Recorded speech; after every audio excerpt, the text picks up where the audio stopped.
Student,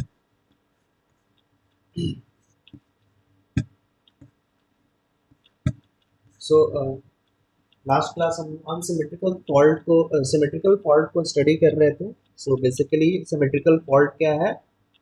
एक ऐसा fault है जब जो तीनों फेज में एट अ टाइम आता है, ठीक है, और तीनों में क्या है कि वन जो फॉल्ट करंट फ्लो करेगा वो एक दूसरे से 120 डिग्री डिस्प्लेस रहता है, जस्ट लाइक जो नॉर्मल करंट तीनों फेज में फ्लो करता है और तीनों एक दूसरे से 120 डिग्री डिस्प्लेस रहता है, उसी तरीके से फॉल्ट करंट भी 120 डिग्री डिस्प्लेस रहेगा, ठीक है।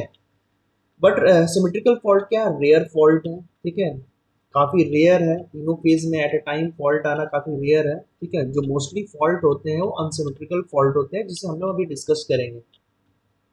So basically unsymmetrical fault क्या है? The fault which occurs on the power system which give rise to unequal fault current in the lines with unequal phase displacement are known as unsymmetrical fault, ठीक है।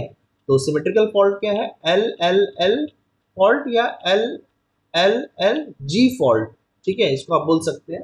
और unsymmetrical fault basically तीन तरह का fault होता है। एक L G fault है, आर वाई बी तीन फेज है, किसी एक में से फॉल्ट होगा, बाकी दो नॉर्मली ऑपरेट करेगा सही तरीके से, और एक में फॉल्ट हुआ और ग्राउंड हो गया, ठीक है, ग्राउंड फॉल्ट करंट ग्राउंड की थ्रू जा रहा है, ठीक है, इसे एलजी फॉल्ट बोला जाता है। नेक्स्ट होता है हमारा एल एल फॉल्ट, जिसे दो लाइन के बीच में फॉल्ट होगा, ठीक है, और ये ग्राउंड नहीं होगा। फॉल्ट करंट क्या होगा? जो भी एनर्जी डिसिपेट होगा वो एयर के थ्रू होगा। This is highly dangerous L L fault. L L fault हमारा एल जी फॉल्ट की तुलना में काफ़ी खतरनाक होता है, ठीक है, इसकी वैल्यू काफ़ी हाई होती है एल एल फॉल्ट की, ठीक है। नेक्स्ट हमारा है जो तीसरा है double line to ground fault. Double line to ground fault क्या है?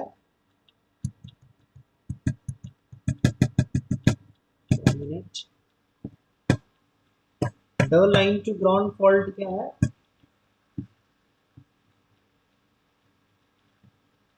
So double line to ground fault, किसी दो फेज में फॉल्ट आएगा और वो ग्राउंड की तरफ जाएगा, इसलिए इसे double line to ground fault बोला जाता है, ठीक है। दो फेज में फेज करंट दो फेज से फ्लो करेगा और वो ग्राउंड की तरफ जाएगा, ठीक है। बाकी जो आर फेज है वो नॉर्मली वर्क करेगा, इसे double line to ground fault बोल सकते हैं। इसमें हमने वाई और बी लिया है। आर आप आर और वाई से भी फॉल्ट हो सकता है, जिसमें बी नॉर्मल वर्क करेगा। फिर वाई और बी और आर से भी फॉल्ट हो सकता है, जिसमें वाई नॉर्मली वर्क करेगा। तो किसी दो तीन फेज में से किसी दो फेज में फॉल्ट आएगा और फॉल्ट करंट ग्राउंड की तरफ जाएगा, इसे एलएलजी फॉल्ट बोलते हैं। तो सिमेट्रिकल अनसिमेट्रिकल फॉल्ट ये तीन तरह का फॉल्ट होता है। LG fault, line to ground fault, LL fault, line to line fault, और तीसरा double line to ground fault, जिसे एलएलजी फॉल्ट बोलते हैं। और जैसे मैंने पहले बताया आपको, सिमेट्रिकल फॉल्ट क्या होता है? L L fault, triple L fault होगा, तीनों फेज में एक साथ फॉल्ट आया।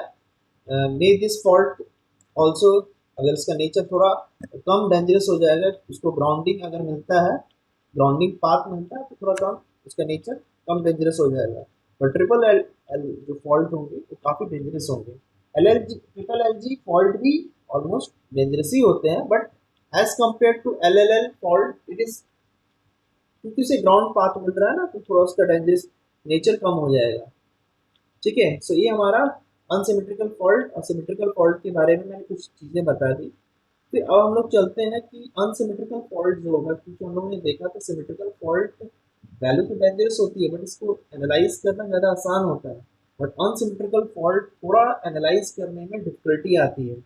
इसीलिए नॉर्मली क्या है कि इसमें दो तरीके का मेथड यूज़ किया गया है, ठीक है, उसको समझने के लिए। फर्स्ट हमारा है किरचॉफ्स लॉ मेथड, जो Kirchhoff voltage law, current law जो यूज़ उस वो यूज़ करके हम लोग एनालाइज करते हैं, ठीक है। बट इसका क्या है कि किरचॉफ्स लॉ की कॉम्प्लेक्सिटी बढ़ जाती है, क्योंकि सर्किट इतना सिंपल नहीं है ना। हमारा क्या है कि जो सर्किट होंगे उसमें ऑल्टरनेटर्स हैं, ट्रांसमिशन लाइन है, ट्रांसफार्मर है ट्रांसमिशन लाइन में, ठीक है। पावर सिस्टम ट्रांसमिशन लाइन में क्या क्या रहता है? ऑल्टरनेटर्स रहते हैं, ट्रांसफार्मर्स रहेंगे, इसके अलावा आपका ट्रांसमिशन लाइन और भी वेरियस एलिमेंट्स रहते हैं। इसीलिए किरचॉफ्स लॉज को यूज करके उनको एनालाइज करना समहाउ कॉम्प्लेक्स हो जाता है, ठीक है। इसीलिए एक बेटर टूल यूज किया गया है या मेथड आप बोल सकते हैं जिसको बोलते हैं सिमेट्रिकल कंपोनेंट मेथड, जिसके हेल्प से इस कॉम्प्लेक्सिटी को थोड़ा बहुत कम किया गया है, ठीक है, और इसको बेहतर तरीके से समझा जाता है, ठीक है। चलिए हम लोग सिमेट्रिकल कंपोनेंट मेथड को डिटेल्स में पढ़ेंगे, किरचॉफ्स लॉ में नहीं पढ़ना है, ठीक है। इसका मैंने बताया कॉम्प्लेक्सिटी कॉम्प्लेक्स नेचर की वजह से, क्योंकि ट्रांसमिशन लाइन में अगर हम किरचॉफ्स लॉ लगाते हैं तो थोड़ा कॉम्प्लेक्स हो जाता है इसको एनालाइज करना, इसीलिए हम लोग ये मेथड को यूज नहीं करते हैं। उसकी कंपैरिजन में हम लोग सिमेट्रिकल कंपोनेंट मेथड जो है वो क्वाइट इजी होता है समझना और उसको एनालाइज करना, उसकी हेल्प से एनालाइज करना, ठीक है। तो इसको हम लोग सिमेट्रिकल कंपोनेंट मेथड को हम लोग डिटेल्स में, ठीक है, इसको देखेंगे। देखिए सिमेट्रिकल कंपोनेंट मेथड एक मेथड है जहाँ पे हम लोग अनबैलेंसिंग जो एबिलिटी आ रहा है थ्री फेज में, उसको हम लोग क्या कर रहे हैं कि रिप्रेजेंट कर रहे हैं थ्री बैलेंस वेक्टर से, ठीक है। इसको चलिए हम देखते हैं।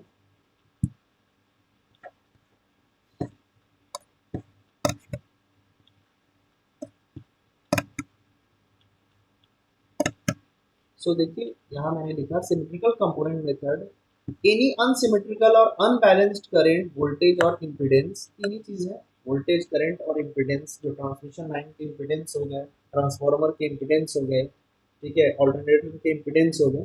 तो जब भी अनबैलेंसिंग होता है, जब भी फॉल्ट आता है, तो क्या होता है उस समय वोल्टेज को, करंट को और इम्पीडेंस को हम लोग three separate set of vector से इसको बोल सकते हैं बैलेंस सेट ऑफ वेक्टर, यहाँ बैलेंस छूट गया है।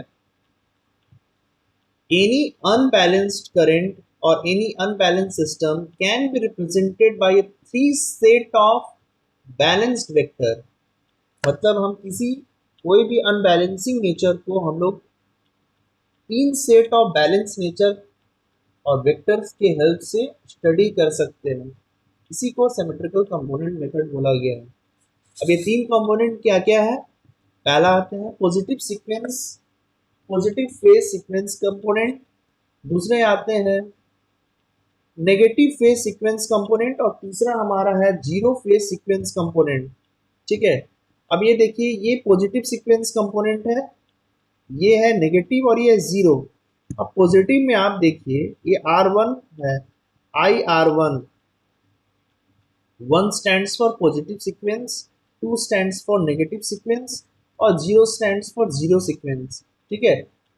ये समझने के लिए है, ठीक है। आप नेमिंग कुछ भी कर दो तो प्रॉब्लम नहीं है, बट आप एक बार जो नेमिंग दोगे उसी के हिसाब से आगे स्टडी करोगे। तो मैंने यहाँ नेमिंग दे दिया, 1 stands for positive sequence and 2 stands for negative sequence and 0 stands for obviously zero sequence phase sequence component, ठीक है। अभी IR0, IY0, IB0 क्या है, इसमें जीरो फेज डिफरेंस है, ठीक है। बट ये जो नेगेटिव सीक्वेंस है इसमें देखिए IR2 क्लॉकवाइज 120 मूव कीजिए या एंटी क्लॉकवाइज 240 मूव कीजिए, एक ही चीज है। So I R B sorry RYB, और इसमें पॉजिटिव सीक्वेंस में देखिए RYB, ये ओरिएंटेशंस आपको ध्यान देना है। आप इसे भी पॉजिटिव सीक्वेंस बोल सकते हैं, कोई प्रॉब्लम नहीं होगा, ठीक है। बट मैंने बोला ना नेमिंग जो भी आप दोगे, आप एक बार जो नेमिंग दे दिए उसके आधार पर बाकी चीजों को आप स्टडी करोगे। ऐसा नहीं कि आप पॉजिटिव इसको मान लिए, अभी नेगेटिव इसको मान लिए, बाद में इसको नेगेटिव मान लीजिए, इसको पॉजिटिव, तो क्या हो जाएगा, सब मिक्सअप हो जाएगा ना। तो एजम्पशन या जो आपने आपने मेथड अडॉप्ट किया है उसको यूज जब करेंगे तो एट एक बार जो यूज कर रहे हैं, एक बार जो अडॉप्ट कर लिए, उसी को आप through out the system, through out understanding में आपको रखना है। जो भी चीज पढ़िएगा या डिराइव कीजिएगा तो उसको उस हिसाब से उसको बेस मान के चलिएगा। तो 1 को मैंने पॉजिटिव माना, 2 को नेगेटिव माना। अब देखिए यहाँ पे ओरिएंटेशन क्या है, RBY, ठीक है, मतलब R और B हम एंटी क्लॉकवाइज में 120 मूव कर रहे हैं, पर इसमें क्या है B क्लॉकवाइज में मूव कर रहा है 120 डिग्री। ये चीज आपको ध्यान देना है, ठीक है। अगर ये आर है तो ये बी, ये नेगेटिव में आर बी वाई है तो पॉजिटिव में ए आर होगा, ये बी होगा, ये वाई होगा। बस ये चीज को आपको ध्यान देना है पॉजिटिव और नेगेटिव में, ठीक है। चलिए, ये हमारा मैंने बता दिया किसी भी अनबैलेंस सिस्टम को आप three set of balance vector से रिप्रेजेंट कर सकते हैं। यहाँ पे जरूर बैलेंस ऐड कर लीजिए, बैलेंस मस्ट बी देयर।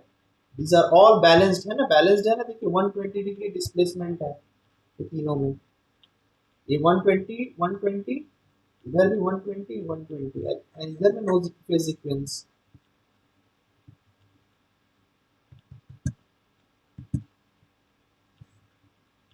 सो यहाँ दिखाया मैंने बैलेंस सिस्टम में, देखिए आई आर केवल पॉजिटिव से दिखाया है, आप नेगेटिव बैलेंस में क्या होगा, जीरो सीक्वेंस नहीं रहता है, आइदर पॉजिटिव और नेगेटिव सीक्वेंस रहेगा, दोनों में से कोई एक रहेगा। पर अनबैलेंस में देखिए तीनों चीज आ जाते हैं। सो आई आर आई वाई और आई बी अनबैलेंस्ड वैल्यूज हैं, but I R one, I R two, I R zero और ये जितने भी कंपोनेंट है 9 कंपोनेंट, ये सारे बैलेंस्ड वेक्टर्स हैं। तो देखिए मैंने तीन अनबैलेंस्ड वेक्टर को 9 बैलेंस्ड वेक्टर से रिप्रेजेंट कर दिया। This is the beauty of symmetrical component method, ठीक है। सिमेट्रिकल कंपोनेंट मेथड का यही ब्यूटी है कि आप किसी भी अनबैलेंस सिस्टम को बैलेंस वेक्टर्स के फॉर्म में रिप्रेजेंट कर सकते हैं। So any unbalanced system can be represented by a three set of balanced vector. A balanced system can also be represented by a negative sequence vector only instead of positive sequence vector.